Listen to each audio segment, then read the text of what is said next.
One person cannot be everything to you. That realization is super important. It can be very freeing. We've been told this idea that your partner has got to be your best friend, your emotional rock, your therapist, your cheerleader, your hot lover, your financial co-pilot, your co-parent, all those things, all wrapped up in one incredible superhuman being. And of course, when that person inevitably falls short on one or more of those roles, we're like, there's something wrong with us, there's something wrong with them. I think there's something wrong with this idea.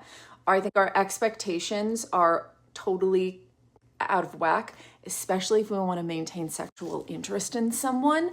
You know, no single person has ever been designed to carry all of that for another person, even in the most loving relationships. Obviously, there are parts of you that are going to grow in directions that are different from your partner. You're going to have different needs and personality traits that just are not going to serve a 10 out of 10 in every category. It's just not possible.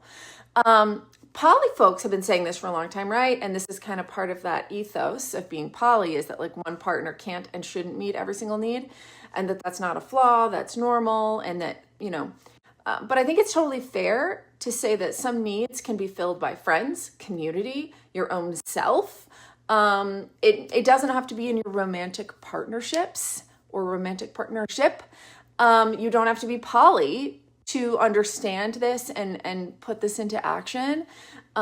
Look, if your partner, your husband, your wife, or whatever, if it's like, if you're cleaning the house, you're co-parenting, you're running, you're dealing with all your finances, you're going to watch Netflix every night together, you're going to be each other's main confidant, you're going to do everything together mostly, that's really hard to maintain sexual attraction to that person. Because it's like, where's the mystery? You know? You're like, I don't know. It really kind of kills the vibe, I think. And it also just puts this insane amount of pressure, and then that person can't live up to it. And so then you're let down by them, but you shouldn't necessarily be let down by them. That's not really fair. So then you start to be less interested in them because they're not this perfect person that fulfills every need. And I think it's like a really dangerous cycle. What do you think about this?